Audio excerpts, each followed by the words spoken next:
Hello, নমস্কার বন্ধুরা। Banglish fun YouTube চ্যানেলে সবাইকে স্বাগত জানাচ্ছি। আজকের আলোচনার বিষয় গ্রিক মাইথোলজি থেকে সমুদ্রপথে মেনেলাউসের গৃহে ফেরার যাত্রা। তাই আমরা এখানে জানব যে দীর্ঘ 10 বছর ট্রয়ে যুদ্ধ করার পর, যুদ্ধের শেষের পর মেনেলাউস ঘরে ফিরছেন এবং সেই সমুদ্রপথে মেনেলাউস ঘরে ফিরছেন বলে এই আজকের টপিকের নাম সমুদ্রপথে মেনেলাউস। অন্ধকবি হোমারের লেখা মহাকাব্যের নাম অডিসি। অডিসিতে হোমকামিং এর গল্প পাওয়া যায়। হোমকামিং বলতে বোঝায় গৃহে ফেরা, ঘরে ফেরার ব্যাপার। যারা এই ফেরার ব্যাপারে, ঘরে ফেরার ব্যাপারে গল্প বলেছেন তাদের মধ্যে উল্লেখযোগ্য হলেন মেনেলাউস, নেস্টর এবং অডিসিয়াস। Odyssey মহাকাব্যের hero অডিসিয়াস। তো এই তিনজনের নাম আমি বললাম, মেনেলাউস, নেস্টর এবং অডিসিয়াস। এরা নিজের নিজের গল্প বিবৃত করেছেন তাদের ঘরে ফেরা নিয়ে, গৃহে ফেরা নিয়ে। ফেরার পথে তাদের কোন কোন সমস্যার সম্মুখীন হতে হয়েছে, কি ঝড়ঝঞ্ঝা অতিক্রম করে আসতে হয়েছে, এই সমস্ত অভিজ্ঞতা এই অডিসি মহাকাব্যে আমরা পাই। আমরা জানি ট্রয়ের দীর্ঘ 10 বছর যুদ্ধ করার পর এবার গ্রিকরা ঘরে ফিরবেন।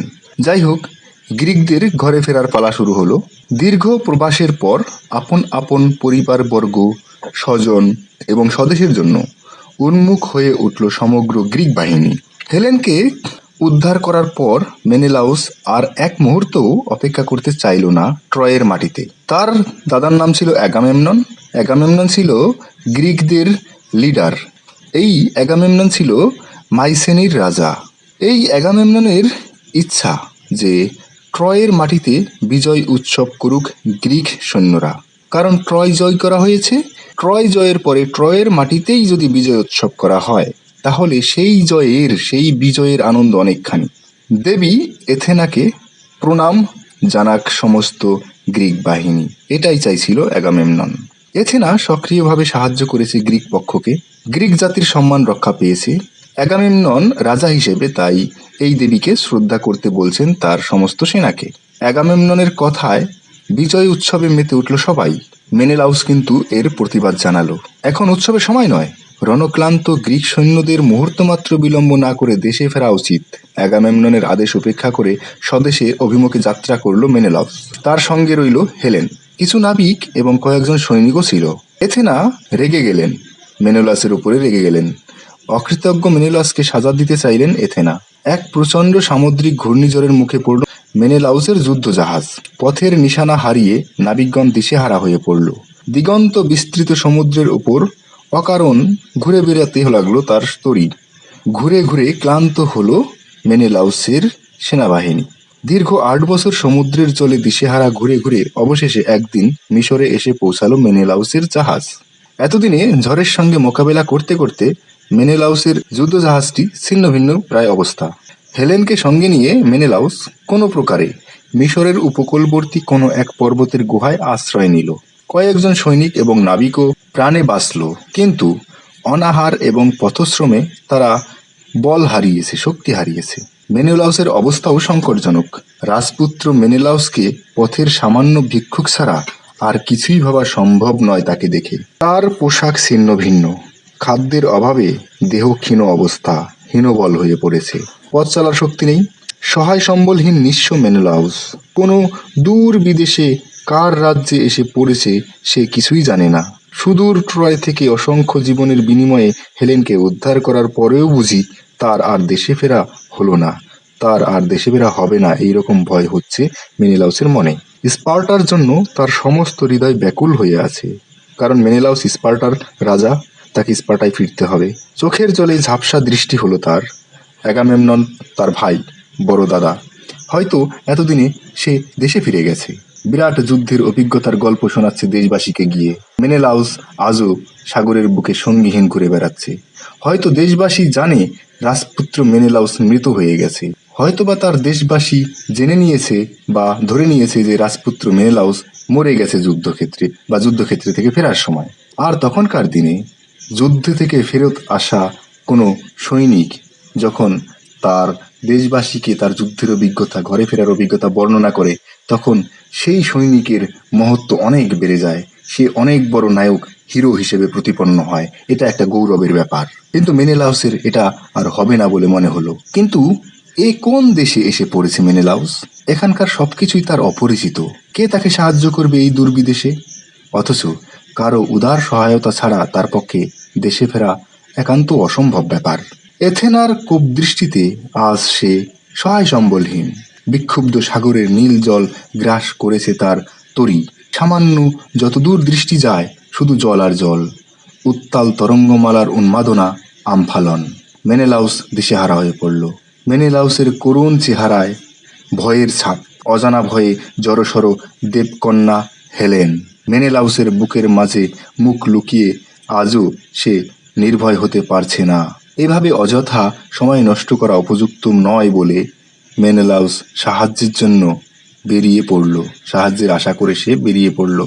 হেলেনকে রেখে গেল পাহাড়ের গুহায় পাথর চাপা দিয়ে। মিশরের পথে পথে দীর্ঘদিন ঘুরে বেড়ালো মেনেলাউস, সম্পূর্ণ ভিখারির মতো। অপরিচিত এই বিদেশে পরিচয়হীন মেনেলাউসকে কে দেবে আশ্রয়? কেই বা দেবে অন্ন, বস্ত্র, বাসস্থান? ভগ্নপ্রায় শরীরে ক্লান্ত মেনেলাউস তবুও আশা ত্যাগ করল না। নীল নদের দেশে পথে পথে এক প্রান্ত থেকে অপর প্রান্তে ঘুরে বেড়ালো সে। অনেকেই তাকে বিদ্রূপ করলো, ঠাট্টা তামাশা করলো। মিশরে গ্রিকদের স্থান নেই। সবাই জানে গ্রিকরাই ট্রয়ের ধ্বংসের কারণ।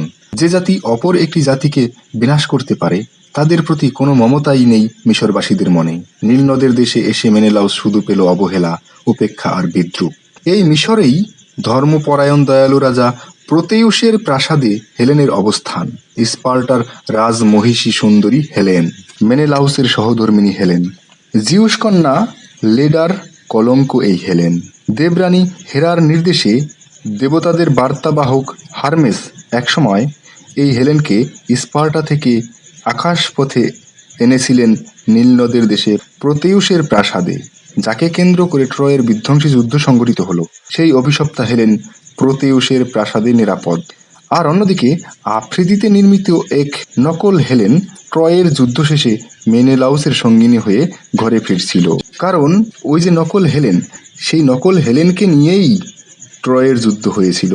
সেই হেলেনকেই প্যারিস স্পার্টা থেকে গোপনে ট্রয়তে নিয়ে এসেছিল, যাকে কেন্দ্র করে ট্রয়ের যুদ্ধ হলো। এবং যুদ্ধ শেষে সেই নকল হেলেনকে নিয়েই মেনেলাউস ঘরে ফিরছিল এবং তাকে সেই গুহায় পাথর চাপা দিয়ে লুকিয়ে রেখে এসেছে।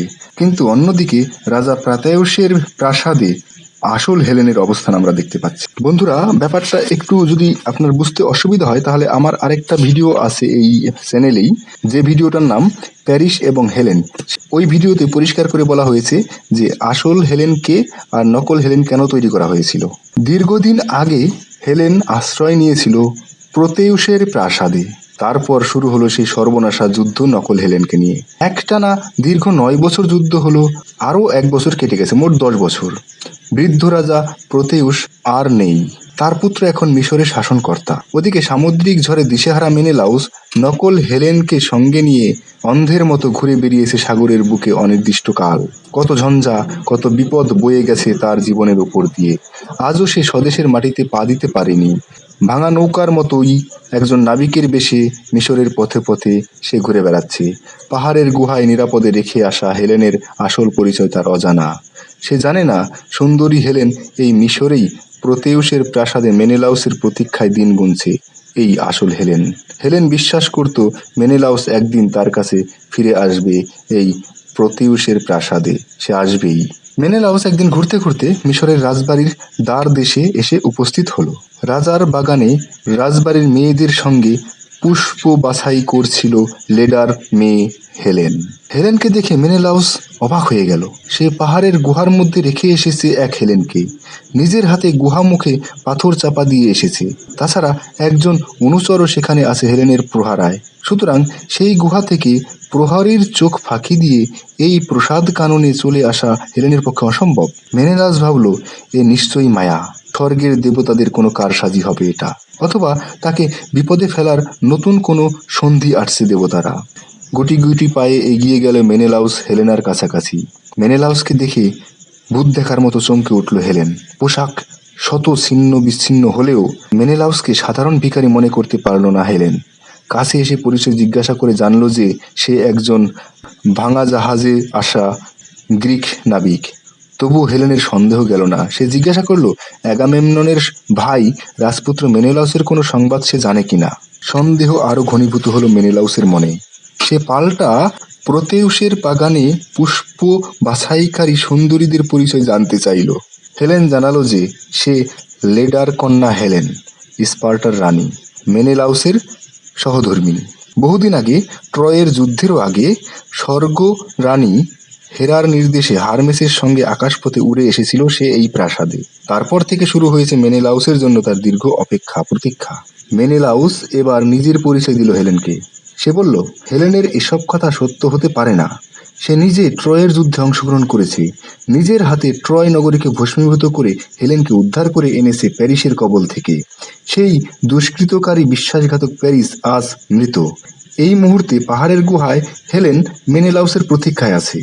সেখানে সতর্ক একজন প্রহরী সর্বদাই সজাগ দৃষ্টি রেখেছে হেলেনের উপর। সুতরাং একই হেলেন দু জায়গাতে দুইভাবে থাকতে পারে না। এবার হেলেন মেনেলাউসের হাত দুটি জড়িয়ে ধরে বলল, যা ঘটেছে সবই দেবতাদের চক্রান্ত। অকারণে তার নামে কলঙ্ক উঠেছে বিশ্বময়। প্যারিস যাকে হরণ করে নিয়ে গিয়েছে সুদূর স্পার্টা থেকে, যাকে কেন্দ্র করে ট্রয়ের এই সর্বনাশা বিধ্বংসী যুদ্ধ সংগঠিত হলো, সে হচ্ছে দেবী আফ্রিদিতে নির্মিত হেলেনের প্রতিমূর্তি বা নকল হেলেন, যাকে নিয়ে এই যুদ্ধ হলো। হেলেন তার স্বামী মেনেলাউসের প্রতি চিরবিশ্বস্তা। সে কখনোই বিশ্বাসঘাতিকিনী নয়। প্যারিস কোনোদিন তার অঙ্গ স্পর্শ করেনি। মেনেলাউস যাকে ট্রয় থেকে উদ্ধার করে এনেছে এবং এই মুহূর্তে পাহাড়ের গুহায় রেখে এসেছে বিশ্বস্ত অনুসরের প্রহারায়, সে একজন নকল হেলেন। সে হেলেনের প্রতিমূর্তি, আর আমি হচ্ছি আসল হেলেন। এইসব কথা বলে হেলেন মেনেলাউসকে বোঝানোর চেষ্টা করল। এসব কথা শুনে মেনেলাউস একেবারেই ভেঙে পড়ল। তাহলে কি এই দীর্ঘ সময় সমগ্র গ্রিক জাতি এক মিথ্যা কুয়াশার মধ্য দিয়ে ভুল পথে এগিয়ে চলল? এক চরম মিথ্যাকে কেন্দ্র করে ধ্বংস হলো সমগ্র ট্রয় নগরী? প্যারিসের বহু আকাঙ্ক্ষিত হেলেনকে কোনোদিন কাছে না পেয়েও জীবন হারাতে হলো প্যারিসকে? অ্যাকিলিসের মতো বীর জীবন উৎসর্গ করলো অকারণে? মেনেলাউস হেলেনের এক নকল প্রতিমূর্তি বহন করে আনলো সুদূর ট্রয় নগরী থেকে। তবে এই যুদ্ধের কি প্রয়োজন ছিল? আর বেশি ভাবতে পারল না মেনেলাউস। সে হনহন করে এগিয়ে চলল সাগর উপকূলের দিকে, যেখানে পাহাড়ের গুহায় নিজের হাতে পাথর চাপা দিয়ে রেখে এসেছে হেলেনকে। মেনেলাউস পাহাড়ের গুহার কাছাকাছি পৌঁছে জানতে পারল যে হেলেন আর সেই পাহাড়ের গুহায় নেই। যেমনটি রেখে গিয়েছিল মেনেলাউস সেমনটি আর নেই। হেলেনের ছায়া, হেলেনের শরীর চলে গেছে দূর অন্তরিক্ষে। স্বয়ং চালিত উড়ন্ত রথের মতো বাতাসে ভাসতে ভাসতে মিশে গেছে মেঘের দেশে। নীল মেঘের আস্তরণ ভেদ করে অদৃশ্য হয়েছে হেলেন। যাবার সময় বায়ুমণ্ডলে ভাসমান অবস্থায় বলে গেছে যে সে স্পার্টার রানী, মেনেলাউসের সহধর্মিণী এবং প্যারিসের আকাঙ্ক্ষিতা জিউসকন্যা হেলেন নয়। দেবী আফ্রিদিতে নির্মিত হেলেনের এক মিথ্যা প্রতিমূর্তি সে। তাই সে এই পাহাড়ের গুহা থেকে বিদায় নিচ্ছে। প্রহরীর মুখে এমন সব আজব কথা শুনে মেনেলাউস আবার ছুটল প্রতেউসের প্রাসাদে। সেখানে আবার হেলেনের দেখা পেলেন মেনেলাউস। মেনেলাউস জানালো তার সমস্ত কথা। হেলেনকে নিয়ে স্বদেশে ফিরে যাবার ইচ্ছা প্রকাশ করলো সে সেখানে। কিন্তু তারা নিঃস্ব, সম্বলহীন। দয়ালু রাজা প্রতেউসের পুত্র এখন মিশরের শাসনকর্তা। সে আবার হেলেনের পানিপ্রার্থী, হেলেনকে পেতে চায়। সুতরাং হেলেনকে সহজে সে মুক্তি দেবে না। দেশে ফেরার জন্য হেলেন এবং মেনেলাউসের প্রয়োজন একটি নৌকা, একটি জাহাজ এবং কিছু খাদ্য। হেলেন কৌশলে প্রতেউস পুত্রের কাছ থেকে প্রয়োজনীয় জিনিস সংগ্রহ করল।